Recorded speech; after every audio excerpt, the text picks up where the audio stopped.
I'd like to introduce the next speaker. She's clearly not known to the people in this room. Betsy Pettit is a fellow of the AIA. She got her undergraduate degree in architecture from Miami University in Ohio. She got her master's degree in architecture from North Carolina State, and she is my favorite architect.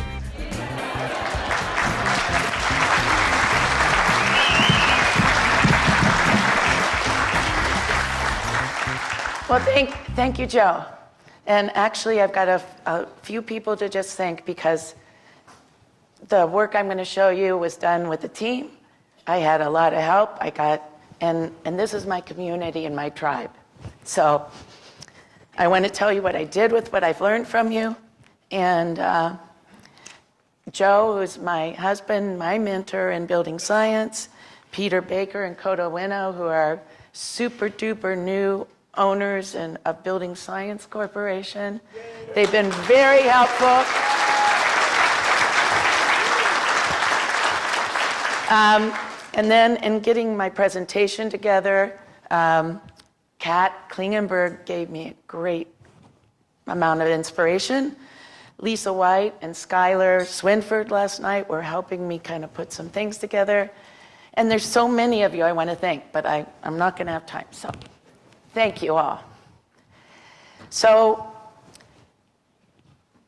I have a daughter who has developmental disabilities. She was born with the cord wrapped around her neck, and so she's had some disabilities. How do you make a house, following Stephanie there, that is for the rest of her life, that's going to not impact her health and help her live more successfully, and also just not worry about the government taking care of you? How can you take care of yourself, and how can you make a house that you can take care of yourself, that it's not going to be a big burden for you? That was really my inspiration. So I was looking for a house for her that was near a transit. This is in West Concord. There's a train stop there. She's never going to drive, but she needs to walk around and get what she needs, and that's that kind of town. It was a kid home from Sears Roebuck, and 1906 was when it came to West Concord on not Walden Pond, but the other pond across it, Warner Pond. And I think we started this renovation in 2006. By 2009, the majority of the renovation was done. I wrote a story about it, and I think in 2005 or 6 maybe, I gave a presentation about what I was hoping and expecting to happen in this house. But now I wanted to look at it and see, well, after all these years, how did it really perform? One of the things that I think is the theme about whether it's new construction or a retrofit is, for me, it was the inconspicuous conservation. This was a house that looked normal, it fit in the community, and we were doing crazy things to it. In fact, during the renovations, my neighbor came and said, "Wow, who is funding that?" That retrofit. Is there the mafia or somebody? Where are you getting all the money? I wanted it to be resilient. I wanted it to be something that wouldn't fall apart or that would last for her. So, and after we got in, we spent a lot of time commissioning and evaluating. That wasn't just a 15-minute thing or a one-day thing or a 1-month thing or a 1-year thing. Looked at it, we're looking at how it's performing, what the indoor air quality is like. Is she warm? Is she comfortable? Are they going to be able to live there successfully? And we did some returning to problem areas. One of my big heroes and fans is Dave Joyce, our master carpenter, who, I don't know, Dave, where are you? He's here somewhere. Yeah. Whoa. There he is. He never said, "That's stupid, don't do that." He said, "Okay, let's try it." And he helped me find the problems and fix them, and that was really nice. And then, we have new technology happening during this 13 years. And so how was I able to adapt that into this house? And we did. So for instance, when we first built the house, we didn't use an HRV. We were just using return to the air handler with outside air. And so we had these continual improvements over the time. I will say that the cost of this in the 3 years as we were renovating it was about $100 a square foot. It had all new systems. It needed them after 1906, so that included new heating, new electrical, new plumbing, and all the stuff you're going to see now. And this is just a slide about why it's important to go back and look at what you did. And, you know, there's so many houses. Everybody has a house. It doesn't matter what we talk about. At the end of the day, all of you are going to say, can you help me with my house? I want my house to be a place where I can live comfortably. And so that's important. And everybody here who's cognizant about living in their house knows that they need to do that. And then you can talk about the lessons you learned and what should you do. And then goals change. So the goals when I first started this house were one thing. I was trying to make it, you know, as close to zero energy as we could. But there were things that changed along the way which made me make different decisions about what to do. The goals were basically performance-driven, improving comfort, improving indoor air quality, more efficient use of the space. This is a big thing. A lot of people are just building these additions to houses that you really can find some space within that structure and you can use it. Of course, improving long-term durability, that was part of it, reducing operating costs, and of course, increasing energy efficiency. And this was when this word deep energy retrofits kind of got coined. There are people that thought that's an ironic statement. But the point is they were really trying to touch every part of the house, including the 6 sides of the cube, and really trying to improve its air tightness and all of those things. And it also was about really securing the building's future. It was a good member of the neighborhood. It fit in well, and again, it was inconspicuous. So these were the enclosure goals. We were looking to get air tightness between 1 and 2 ACH 50. We were, at the time, the best windows I could get, these were replacement windows, were about R2. And then we started on the slab, basement walls, and roof, and it was very poetic. 10, 20, 40, 60, you know, windows 2, air tightness 1, woo! So that's kind of easy to remember, and it almost works in every climate zone. You can do that. You can do it fairly easily. And so we were making it easy to understand. Okay, now I have a chart and graph and all of that, but here's what these chart and graphs shows. We wanted to provide a 72% reduction. At least that was the planning, and that's where we thought we were going to be from the original condition of the house. It was an old house. It hadn't been renovated. 1906, metal siding, all knob and tube, an old oil tank, and an oil furnace, boiler, excuse me. And then we wanted to really, or we expected to get a 44% reduction in total energy use with the national average. And then as we had a plan to put on photovoltaics to provide a 76% reduction in total energy use with respect to the national average. So that's really where we were going with this. And this is the house after the renovation. It doesn't look a lot different than before the renovations, except for it has beautiful colors and no shutters and not vinyl siding, and I like it. So what we were doing really was adapting the perfect enclosure for retrofits. And so this is the 6 sides of the cube, and we're touching every one of those sides to try to improve. We're blanketing the whole house and to make it more comfortable, more predictable, better to use. Hopefully we can control the indoor air quality because we know where the holes are. We're not going to be bringing in bad stuff that we don't know about, and we're going to be able to actually provide air where we need it, clean air where we need it, or at least outside air where we need it, and filtered we are. Okay, This is way too small to read, but the enclosure upgrades are on this. I'm not going to go through them necessarily because what I really want to talk about is how we're blanketing this house on the 6 sides of the cube. But there were a lot of things that got upgraded, and I mentioned them to you. So foundation walls, the slab insulation, the above grade walls, the siding. We created a cathedral ceiling in the attic so that we could take a 2,000 square foot house and add some more living space, so another bedroom and bathroom up there. We needed to kind of get rid of the old slag wall that was in between the second floor and the attic space. We did that. We replaced basement windows that were single pane, and we placed above grade windows that were single pane, double hung with a storm that didn't fit and you couldn't open the windows, which I hate. So, and we tried to replace some of the exterior doors, but we left most of that in place. Okay, at this point I'm doing a little interjection. This is a new build because we said we were doing old and new construction, right? This is a new build. It's a Habitat for Humanity house that we designed. You can download these floor plans from our website. It has all the details in it. But here's my point here.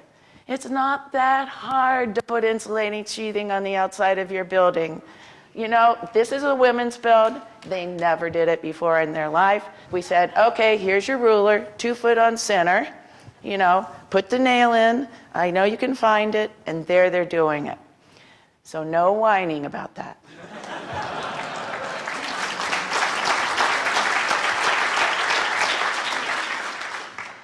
And there was the finished product. And it's in Westford. It's down the street from where we live. And they're incredibly happy there. And I'm incredibly happy that they're happy.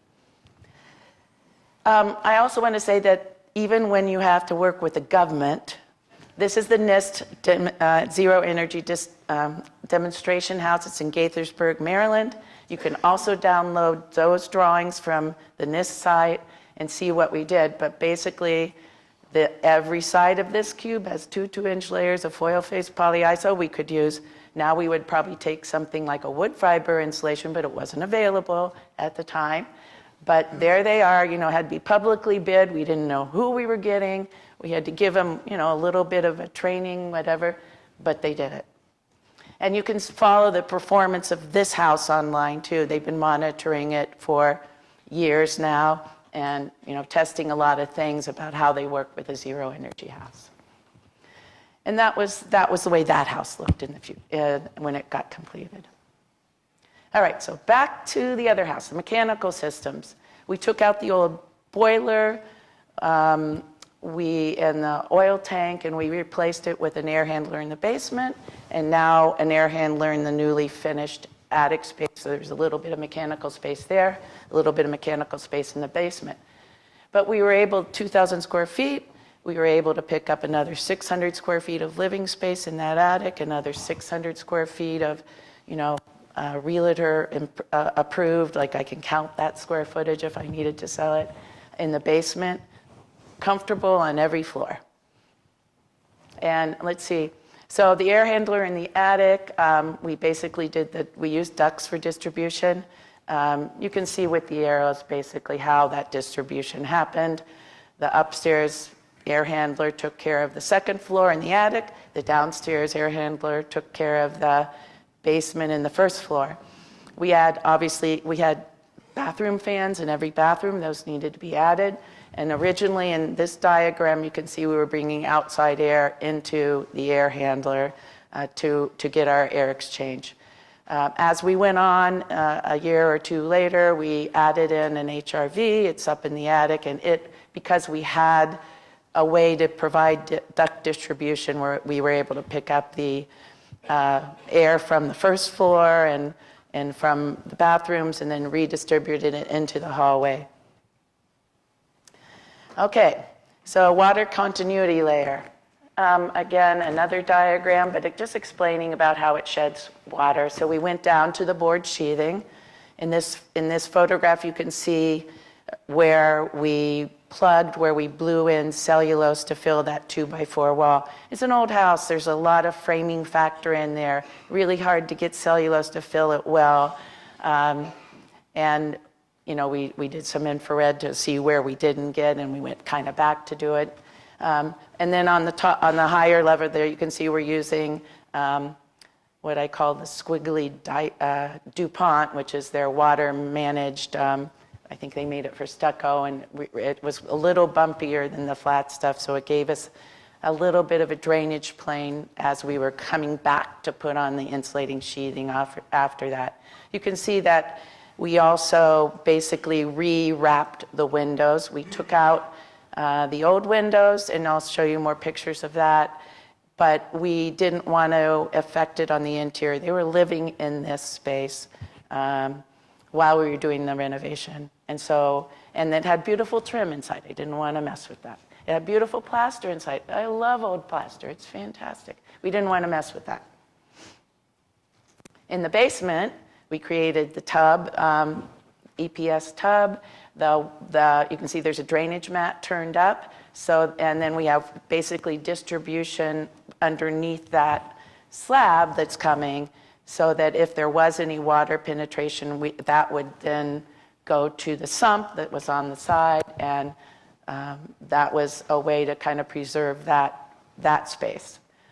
In the attic, trying to make the air control layer continuity, we used some tar paper to kind of cover that joint between where the exterior walls meet the roof rafters. If we were really going to go crazy and we didn't do that, we would have done a chainsaw and cut off those rafters and rebuild them. And we did that in our house in Barn in Westford. So Joe's got pictures of that too. But we didn't think we needed to do it. It turned out that was probably one of the leakiest spots in the building when we came back. This is the basement again, and we've now added a closed cell spray foam to it. We're going to just build a stud wall in front of it, and that will be that finished space below. Up in the attic, we also use, so we're talking about thermal continuity now, we also blew spray foam up there, and we filled the rafters with that. So the R60 roof is made up of the spray foam that's filling the rafters, plus the 2-inch layers of foil face polyiso on top of the roof. This is when my neighbor came over and asked me if I was crazy and where was I getting the money to do this.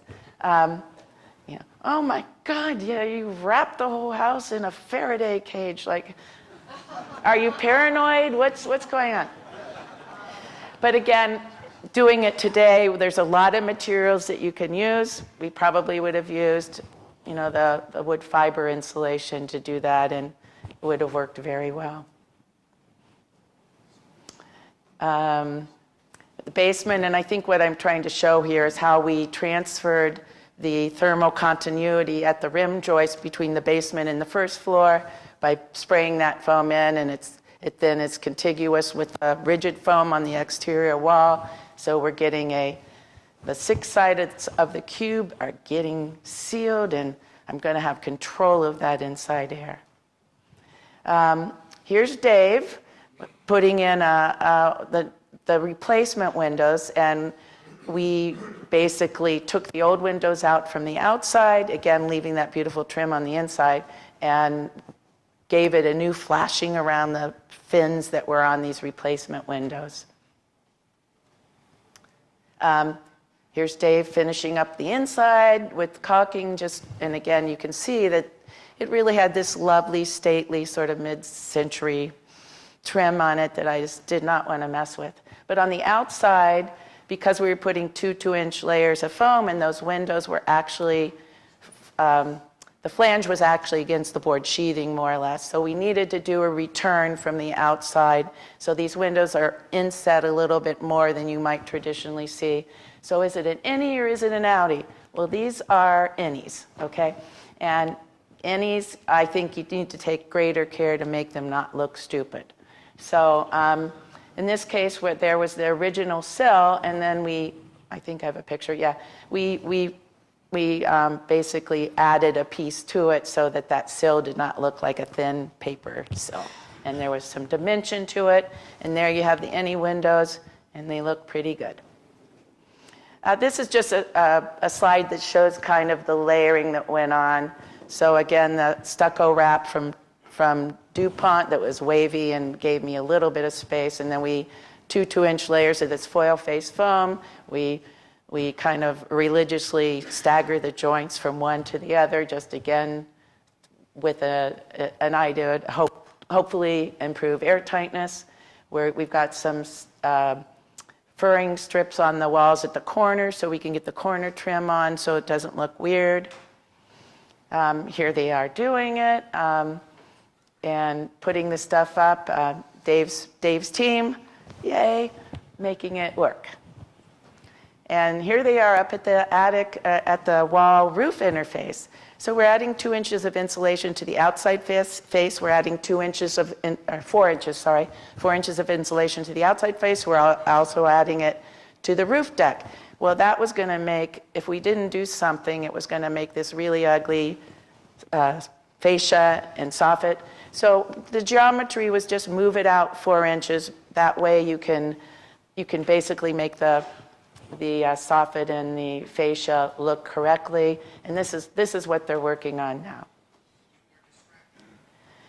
And in 2010, this was another beautiful thing. We decided, I naively thought, oh yay, this house is perfectly north, south, east, west. I'm going to have a south-facing slope on the roof that I can put PVs.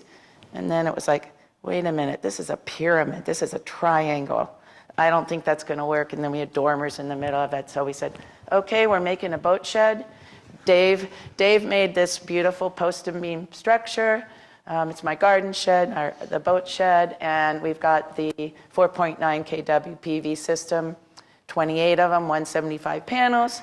They've got micro inverters on them. And the reason for that is it's a pretty narrow lot. It's about 50 feet. There's trees on either side. So even though that's direct south facing, I get some shade in the morning and shade in the evening. And my understanding when I was buying all these that if we'd lose the whole string if we just weren't getting power on one of them.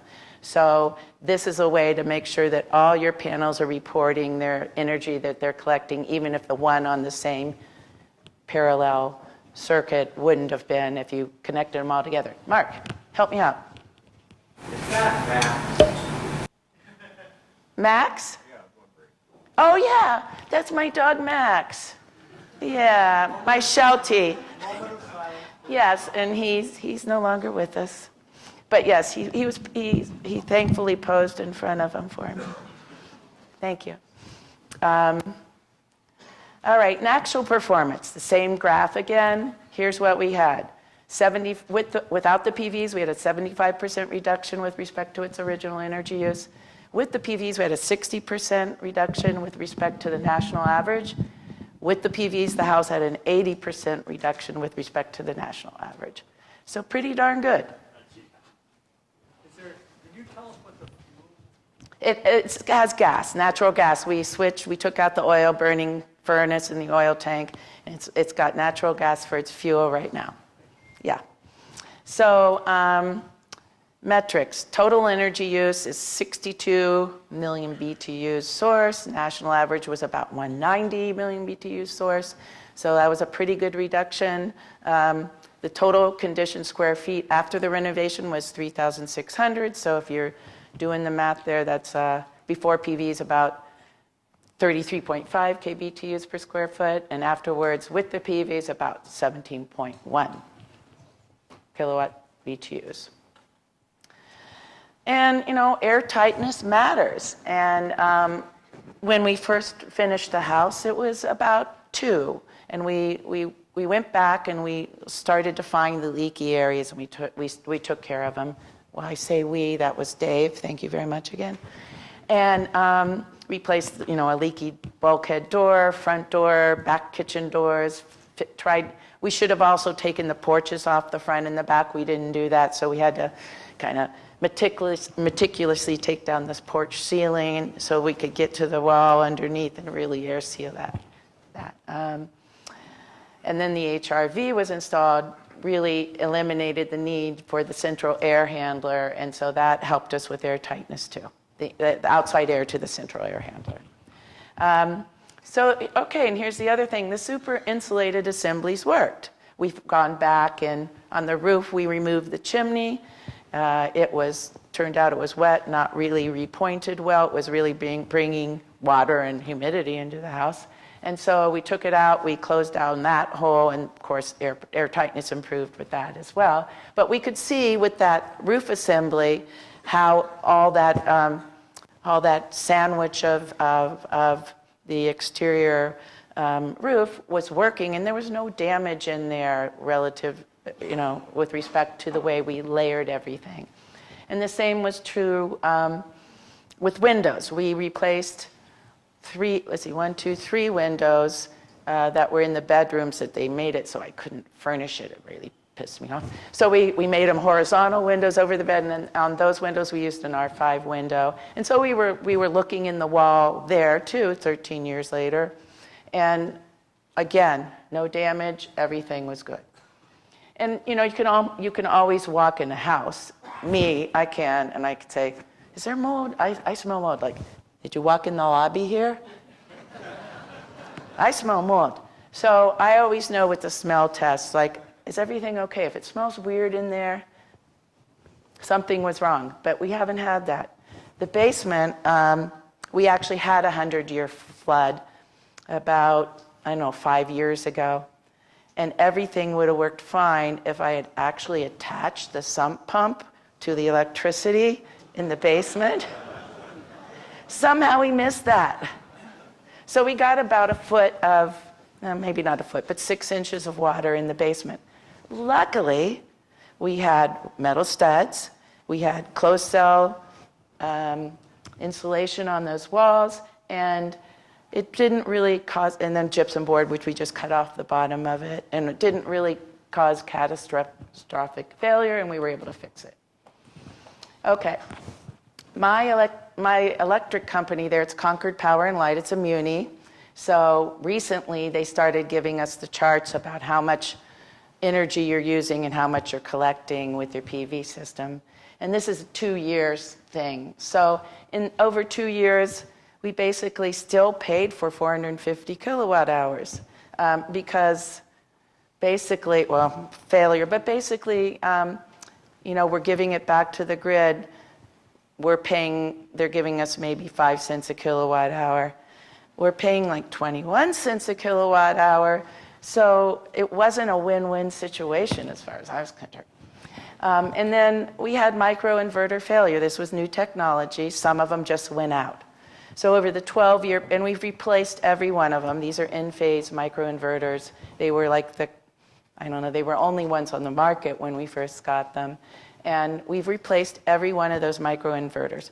Luckily, that roof in the boat shed was, it was easy to get up, pull off a panel, replace the thing. And so we ended up collecting only about 68 million watt hours over that 12-year period, as opposed to 73 if everything had worked right, and we worked it with the weather and the sun as it was shining during that period. So the first 3 years, the average production of those PV panels was about 5,600 kilowatt hours. The average electrical use in the house was about 4,000 kilowatt hours.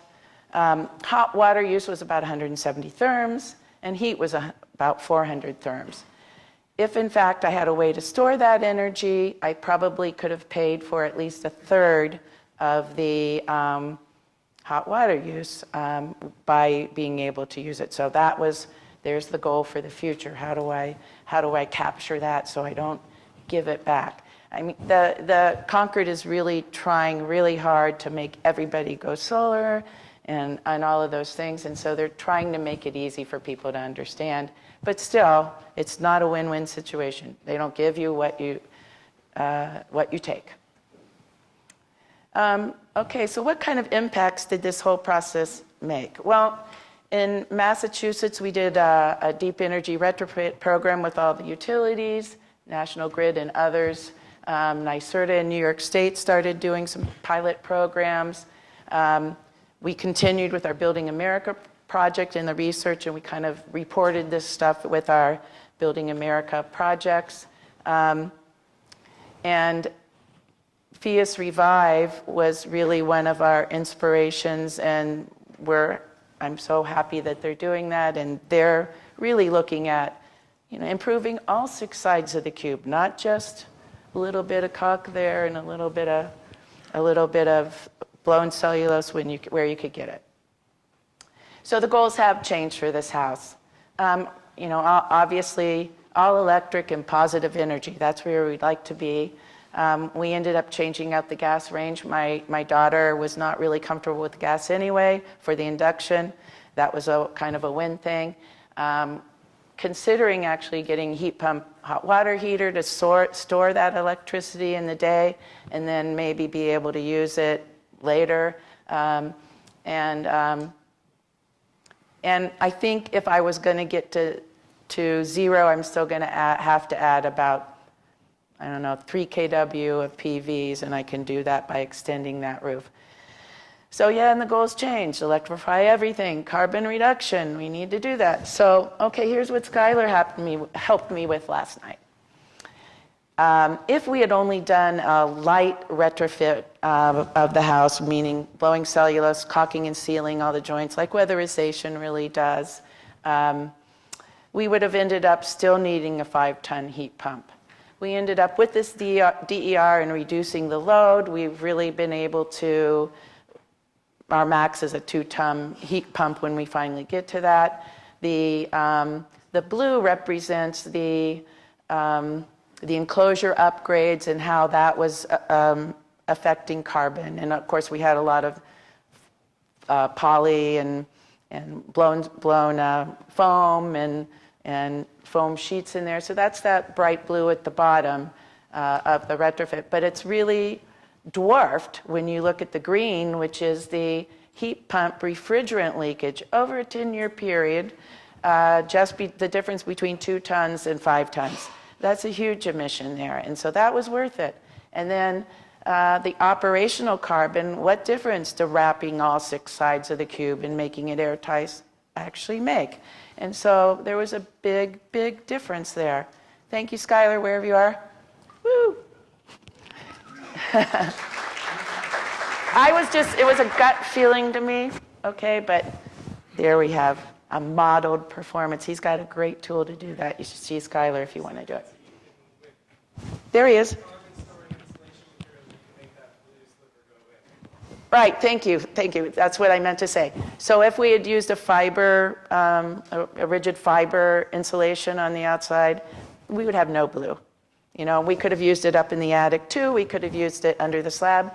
Joe just did a book for Timber HP that has all those details. We could have done the whole 6 side with it. And that would have made a difference too, so that would be something we might do.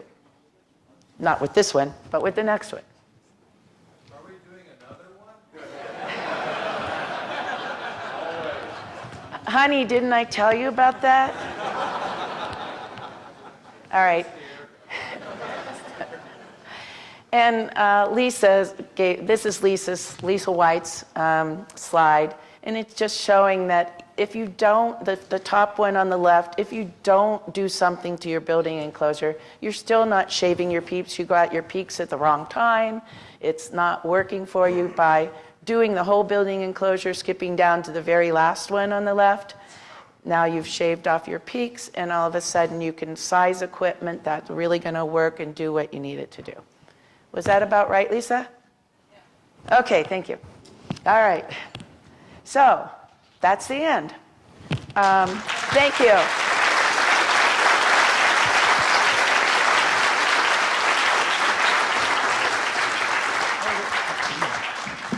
Oh, Dr. Bales. Okay. Okay.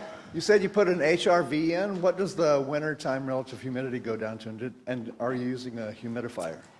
It wasn't an issue at all. I haven't really measured it, but you would know. This is my feel. I like my throat and Erica's throat and how she feels.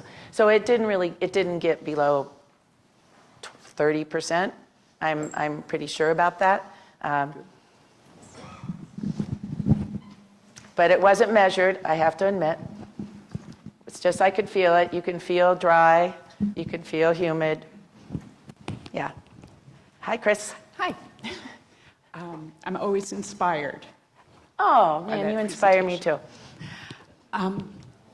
So I'm new to the carbon counting piece, so I just wanted to understand what you were talking about. Were you saying that because you reduced from 5 tons to 3 tons, the avoided carbon of that was a better amount of carbon, or a more amount of carbon saving than the blue Yes. carbon of the That's right. That, I think, installations? thank you, Okay. that is the point. If you looked at that chart and you looked at all the carbon that was used to make those materials that we did that retrofit with, it was dwarfed by the amount of carbon saved by reducing from a 5-ton to a 2-ton and the leakage of the refrigerant. And then, so that was really the big point. And it was dwarfed by the fact that the energy savings and the amount of energy used was so much less. I feel it was worth it. That's what I want to say. I think it was worth it. So, does that answer? Yeah. Yeah, Thank you. okay.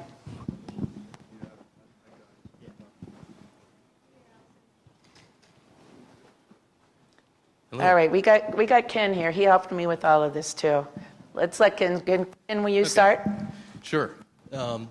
Thank you for this, and thank you for sharing it. I wanted to say that, to my mind, one of the most beautiful images you showed was when the house was stripped down to the board sheathing. Yeah, And it's gorgeous because from that point, there's so much potential, right? From there, we know that the hard stuff is done, and you can get this to a really efficient enclosure. And I'm sure we all see, as we drive around or live in the world, lots of buildings that get to that point, but they don't go the direction that you took or that I took, because I followed your lead. What are your thoughts on how we can capture that potential and redirect, even if it's just a small portion of those re-siding jobs, to go towards deeper? well, you helped me with one of those, you know, Ken, when we did the Deep Energy Retrofit book, and we have all those details available. It's free on our website, the Mass Save paid for it. There was a pilot program where they were trying to teach contractors in the state. It was not ready for prime time, okay? So it got a little abandoned, but the Solution Center, all the details on that, the DOE Solution Center, and, you know, I think its time is going to come. And so I just think we have to spread the word. I think that's what it takes. You know, from my neighbor going, what the hell are they doing? When we did the house in Westford, we used EPS for that originally, for the covering the cube, and we called it the biggest beer container, or yeah, and cooler, thank you, beer cooler in the country. And you know, we left it like that for about a year, so everybody wondering, what's going on there?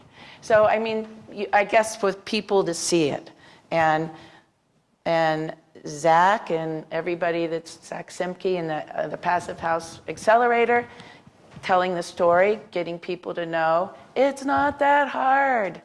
You can do it. It's not that expensive. You can do it. You just have to have the will. And I think the more people that see that it can be done, the more it's going to happen. That's what I think. Thank you. Thanks, Ken. Okay. I saw this hand go up. We always see Mark Rosenbaum. Thank you. So I just want to say, if you're counting refrigerant leakage for your carbon emissions, then you should recognize that all the carbon emission calcs that I've ever seen don't include the natural gas leakage, and that the natural gas leakage that's reported for instance, Massachusetts, which is the state that we both live in, has been measured to be at least double that by, is it Nathan Phillips, who's at BU, with HEAT, who have done all these extensive mapping. And so when I've done operational carbon footprints for clients, commercial clients. You count that, so I could have gotten more credit, right? I can show it two ways to them, because in Massachusetts currently, 65% of our power comes from natural gas, which was, I think, a mistake, but that's another story. And carbon emissions are counted as 0 for solar, wind, hydro, and nuclear. And if you believe that, Joe has bridges that he's got a stack of with the pages out of order that he'd like to sell you. So if you're going to count secondary things that actually do count, count them all. Okay, that's really critical here.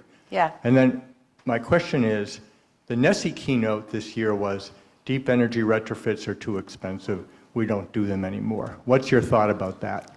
My thought about that, and Rachel's going to talk here, she's up there. I love Rachel, and I know the message was very well received. And I think, you know, the carpenters, the master carpenters, and the people that are working, they think it's too hard and too expensive. And I think we can be in two different spots at the same time. I think, Rachel, you're going to correct me if I'm wrong, but you were trying to reach more people in an affordable way, and that was the way to affect what was going on. Rachel. Oh, are you turning it over to me already? I am. You know, I was sitting here thinking, Betsy, if I should get up and say something. I don't know how I could not, because you came to the exact opposite conclusion in your carbon analysis at the end. And our time frame was 30 years.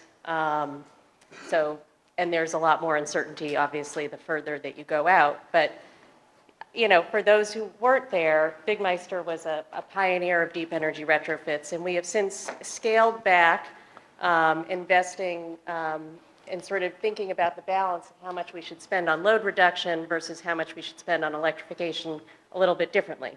And so we now do what we think of as more sort of a moderate retrofit, which you were calling essentially weatherization, air sealing and insulating as best as we can within the building shell. And then rather than taking off roofing and siding and adding, you know, in your case, 4 inches of foam or whatever it's going to be wood fiberboard now, instead of doing that, it's electrifying. And our 30-year carbon analysis showed that, which was very different than yours, so we should get together and look at those numbers, that it was, and even when we corrected it, Mark, after you said, I don't know if you saw that right, we've done a blog, Brendan did some updated analysis, and it's up on NESE's website, that the cost per kilogram of carbon saved was better over a 30-year time frame for our approach. Now, again, so much uncertainty. So I think it's an open question. I do and too. It's not one way or the other. It's not. And so I just, you know, we're not on opposite sides. Nope. We're trying to figure out what the right thing to do for existing buildings is. And I should also say for folks that I'm only talking about homes, like the single-family homes that we work on. I'm not saying anything about multifamily buildings or other types of buildings. Anyway, so thank you for that, for the analysis that you've done. And I know you said you would hope to call me before you did the presentation, but we need to connect afterwards. Yes. Okay. All right. Come back to the house. We're dancing and singing and eating. It does really well in that atmosphere to talk. Quick question. Oh, Marcus. Betsy, we keep being challenged to come up with innovative retrofit ideas that are like, you know, maybe borderline crazy. 4 years ago, I tried to do what you'd done when I resited my house in Denver, the Denver area, Littleton. And I could not find a contractor on the residing business that would even consider doing it. Yep. And I said I would hold hands. I have, myself, my own experience and the experience of other people, either from Owens Corning or even yourself, to ask. It got to the point that I got threats of being fired as a customer. So like find somebody else to do your siding job if you want to install the foam in this 1974 house, which needed residing because of a damn woodpecker that I did not kill, so you all know. I was very afraid of being deported at the time because I was not a citizen, and now I guess I would just be. we'd be just fine, you know, we could marry each other. But I guess my question and the challenge that I think we think, as you know, I think this is a beautiful work. How do we get the siding folks to actually own this retrofit that is, in my opinion, we have options. We have foam, we have mineral wool board, heck, we have even duck board if that's the way we want to do. But that's not being done. And it's a challenge that I think all of the people in the room have to consider very, very seriously. How do we actually get somebody to own that business? Because the siding folks, at least the ones that I know, do not believe that that's their business. Thank you. I agree with you, Marcus, and it is incredibly difficult. And again, I'm feeling like this is going to be a wave, and soon coming forward as we're really trying to worry about carbon and energy, that we're going to see more of this happening. And I think it's going to happen naturally. Everybody has a home. Everybody can take the position and say, I'm looking for a hero. I'm wanting somebody that I'm going to replace my siding. I want you to put on the insulating sheathing. With the National Grid program, as well as with the NYSERDA one, I think you got a rebate if you did certain amount of wall area and roof area, and that helped with the process. But that's not the whole thing. It's really about speed and contractors making money and not losing money as they're trying to do something different. So I feel like it's going to be a process. I just feel it's going to take time. But you hit the nail on the head. Betsy, I have one more One more. We just did a project that started out as a simple addition but became a complete deep retrofit. And the biggest complaint I get from the builders is, when is a fastener company's going to get up to speed and have fasteners that actually penetrate 4 layers of 1-inch foam? And it's just 20 years ago. Yeah. they still the builders. Fasten Master, yeah. Okay, 'cause- Yeah, Fasten Master. Because That's our we had a contractors whole. are like, where do we get these fasteners from? We can't get them. GRK and headlock. Excellent. They're going for long screws. So they don't screw you over. I got it. Thank you. Can I just say one thing real quick?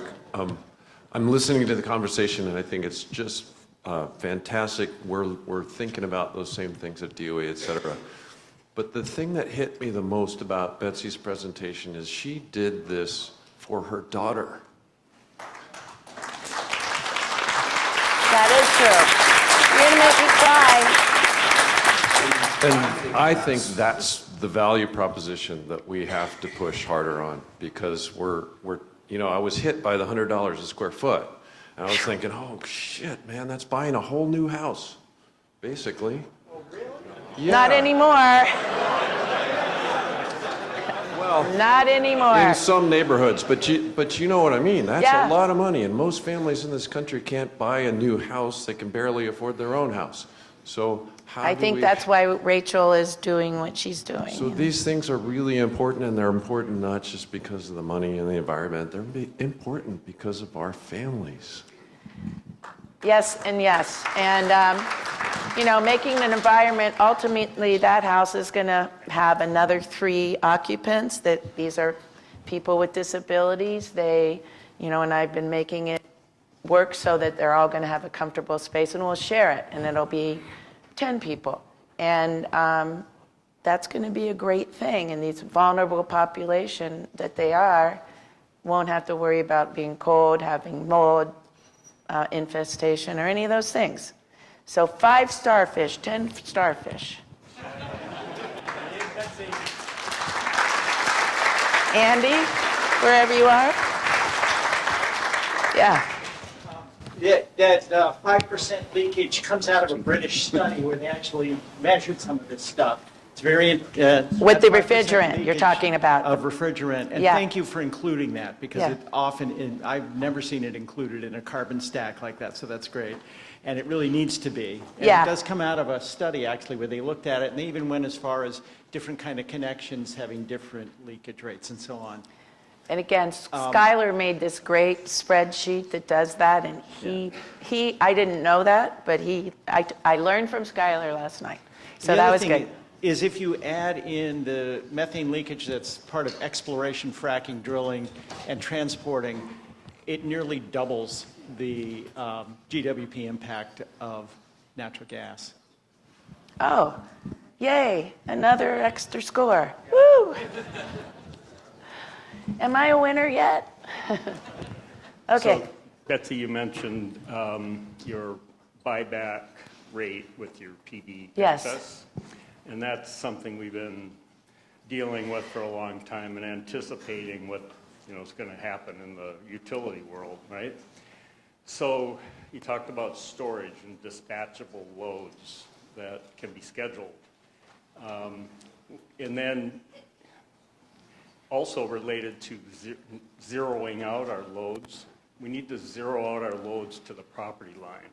And that includes what's in the garage. So part of our electrification efforts include our transportation. It's coming faster than anybody ever expected. And so when we do this math about zeroing out our properties, essentially, we really need to start adding that in. I see a lot of efforts where we're calculating how much PV we need to zero out our house, but we should include the hot tub that's in the backyard and other things, right? Well, we should include our transportation. And it's totally schedulable.